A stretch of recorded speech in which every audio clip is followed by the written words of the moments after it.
انا مش محتاج مشاعر. اي حاجه بتحصل بتزعل، بتفرح، بتكتئب، لكن مفيش تصرف، مفيش مفيش حاجه بتتعمل ايجابيه. كان الاجانب وبالذات الامريكان يقول لك بي برو اكتيف، خليك برو اكتيف، حاول تعمل حاجه عشان تغير الواقع اللي مش عاجبك. ما تنتظرش بس ان انت الدنيا تتحسن فانت تفرح بقى. لما الدنيا تتحسن لوحدها انت تفرح. فكده عندنا النيجاتيف جينيك، الناس اللي هي بترتب مخها بشكل غلط وبترتب مخها بشكل سلبي علشان توصل بنتائج سلبيه. وعندنا الناس اللي بتعمل لنفسها بوزيتيف اوتوجينيك، الناس اللي بترتب مخها بشكل ايجابي وبشكل سليم علشان توصل للنتائج الكويسه. وعندنا الناس اللي عندها باد جينيك، اللي هي فقط بتحصل لها بانيك وفقط بتتخض وبتاخد الحكايه كلها على مساحه المشاعر.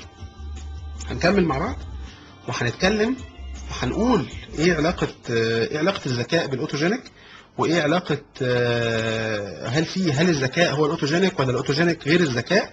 هنتكلم في الكلام ده كله بعد الفاصل. بس قبل ما نطلع فاصل عايزين نسمع مشاركاتكم على الموضوع ده، وقولوا لي ايه رايكم فيا وانا في البيان العملي في الاوتوجينيك.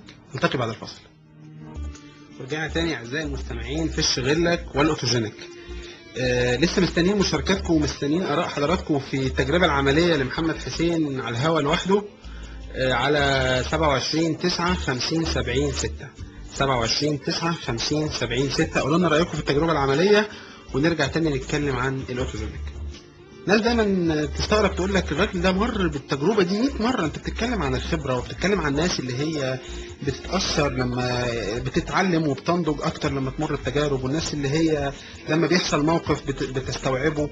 وفي ناس ما بتتعلمش من تجاربها. طب ازاي يعني؟ انت بتقول الواحد لما بيمر على تجارب، في ناس يعني مش بتلدغ من جحر واحد مره تانية، بتلدغ من الجحر الواحد 100 مره، لانهم ما فكروش في التجربه اللي مروا بيها. هو اخذ التجربه بشكل شعوري، لما حصل الموقف ده قصاده زعل جدا جدا جدا جدا. طب بعد ما زعل، احنا قلنا هو زعل وحصل له هنج زي ما بنقول، او حصل له بانيك، او حصل له المصطلح العلمي نيجاتيف جينيك، لان شعوره سبقت افكاره. طيب هل بقى بعد لما الشعور سبقت الافكار ظهرت تاني وقعد يفكر ويقيم، طب انا التصرف اللي عملته ده، السلوك بتاعي اللي كان مبني على شعور، هل افاد الموضوع بتاعي؟ هل انا ساعدت؟ هل انا عملت حاجه ايجابيه؟ إذا الراجل أو إذا الإنسان عموما بشكل عام فكر كده وبدأ يفكر في سلوكياته وفي المواقف المختلفة تم فيها إيه وحصل فيها إيه، هيقدر يستفيد من تجربته. هيقدر يبقى عنده أوتبوت أو عنده مخرجات فهمها أو اتعلمها أو عرفها من التجربة اللي مر بيها. لكن إذا الإنسان فقط اكتفى بأنه هو زعل جدا أو فرح جدا أو اتأثر جدا، أو بيبقى كده النتيجة إيه؟ النتيجة إنه ما استفادش، لأنه ما فيش حاجة أصلا يقدر يستفيد بيها. فالناس اللي هي بتمر في تجارب ما بتتعلمش منها، دي ناس مرت على تجاربها بشكل شعوري. ندعوهم من دلوقتي إن هم يبدأوا يفكروا يوم ما حصل كذا وتأثروا جدا وزعلوا جدا. اسأل نفسك بعد ما اتصرفت وبعد ما فكرت حصل إيه؟ كان صح يعني ولا كان ممكن تعمل حاجة تخليك أحسن؟ إحنا زي ما اتفقنا إنه التفكير أصلا عملية واعية مستمرة، فبالتالي أيضا الأوتوجينيك هو عملية واعية مستمرة. بس براجع فيها اللي حصل، المواقف اللي مريت فيها لازم اراجعها، والمواقف اللي ما مريتش عليا قبل كده افكر فيها وافترض انها ممكن تحصل لي، وافترض ازاي ممكن اتعامل معاها احسن. دايما لما بنيجي نتكلم في الاوتوجينيك الناس بتتكلم عن الذكاء، والناس تقول لك ايوه الناس اللي عندها سرعه بديهه دي الناس الاذكياء يعني، والناس تقول لك ايوه اصل هو ما عرفش يتصرف، اصل هو غبي. الحكايه ملهاش علاقه خالص بالذكاء والغباء. وعشان كده ده خلاني ابدا معاكم ونشوف يعني طب هو ايه الفرق ما بين الذكاء وما بين الاوتوجينيك. ليه يعني ايه هو الذكاء؟ خلينا الاول قبل ما نتكلم، احنا عرفنا الاوتوجينيك هو ايه. قلنا انه عمليه من معالجه المعلومات، عمليه واعيه مستمره من معالجه المعلومات الافتراضيه اللي في الدنيا حواليا، اللي انا ما مرتش لسه بيها، بس بدرب عقلي وبفتح عقلي على كل الاحتمالات، وبدرب نفسي علشان لما يحصل لي الموقف ده او يحصل لحد غيري قصادي اقدر اتصرف فيه بشكل ايجابي. طب الذكاء ايه هو؟ الذكاء تعريفه اصلا هو القدره على استخدام العقل، بس دي ملهاش علاقه بالسرعه. يعني اذا كان الاوتوجينيك هو اني اتصرف في الموقف ويبقى عندي سرعه بديهه اني احول الجزء الغير منظم في عقلي او الجزء اللي هو انا مش عارف انه هيحصل لي لجزء منظم او جزء مبرمج، فده مرتبط اساسا بعنصر السرعه، اني اقدر اعالج المعلومات بسرعه. الذكاء ملوش علاقه بالسرعه، الذكاء فقط اني اقدر استخدم عقلي. ممكن اقعد افكر في الموضوع يوم كامل، بس المهم اني اقدر استخدم عقلي واوصل لنتيجه ايجابيه. بس كمان في حاجة مهمة، انه الذكاء ما هوش نوع واحد. الناس احيانا كتير بتفتكر ان الذكاء ده نوع واحد، واحيانا نحكم على الاخرين واحنا بنتعامل معاهم انهم اغبياء. ومصطلح كلمة غبي دي بنستخدمها كتير الحقيقة حتى في مصر كتير جدا، انه فلان ده غبي، فلان ده اصلا ما بيفهمش. وبنحكم احيانا على اولادنا، واحيانا نقول لاولادنا انتوا اغبياء وانتوا ما بتفهموش وانتوا، والكلام اللي طبعا يعني احنا عارفينه كويس ده. عشان اقول لواحد انه غبي، معنى كده انه ما عندوش ولا عنصر من عناصر الذكاء. خليني اقول لحضراتكم ان الذكاء بينقسم ل7 انواع اصلا. اللي ما عندوش ولا نوع من ال7 انواع دول نقدر ساعتها نقول عليه غبي.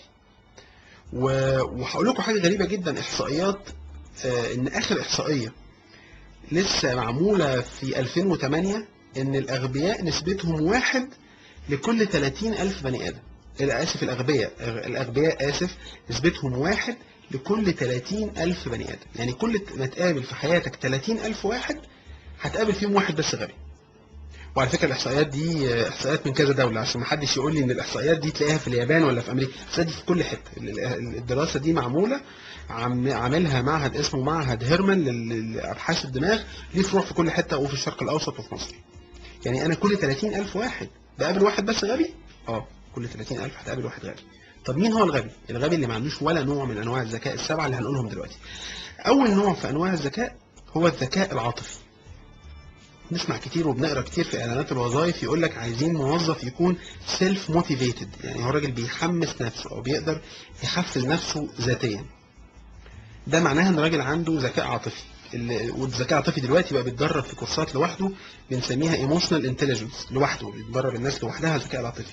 والذكاء العاطفي هي قدرة الانسان على انه يتعامل مع مشاعره هو بشكل ايجابي. اقدر انا اتعامل مع مشاعري انا بشكل ايجابي، وبالتالي بقدر اتعامل مع الاخرين واثر في مشاعر الاخرين بشكل ايجابي. وده بتلاقيه عند الناس القاده، وعند الناس اللي هم بيقدروا يتكلموا مع الناس وبالخطباء، والناس اللي بيقدروا ياثروا في الاخرين. ده اول نوع الذكاء العاطفي. تاني نوع في الذكاء الاجتماعي. قدره الناس يقول لك فلان ده اجتماعي جدا، تشوفه تحبه على طول. يعني حاسس ان انا اعرفه من زمان، حصل بيني وبينه كيمياء، حصل بيني وبينه ألفة، أول ما شفته حسيت إن إحنا أصحاب من زمان جدا.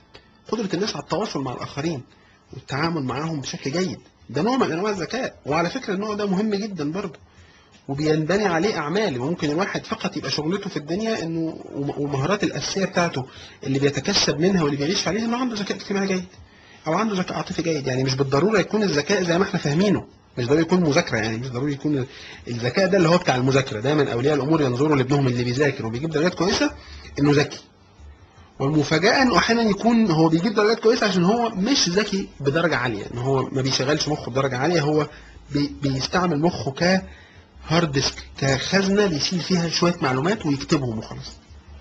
يبقى تاني نوع في الذكاء هو الذكاء الاجتماعي. ثالث نوع في الذكاء اللغوي. المهارة بقى في استخدام اللغة. الناس الأدباء والشعراء والخطباء، الناس اللي بيستطيعوا ان هم يصيغوا افكارهم بشكل رائع. يعني تسمع حضرتك مثلا مسلسل، تلاقي مسلسل 30 حلقة، 30 حلقة البطل قال للبطلة كان واقف فلان فرد قال له. كل ده جه منين؟ لغة، قدرتهم على استخدام اللغة. الشعراء ازاي الواحد يقدر يصيغ افكاره في شكل شعر له موسيقى في الكلام، ده ذكاء ايضا.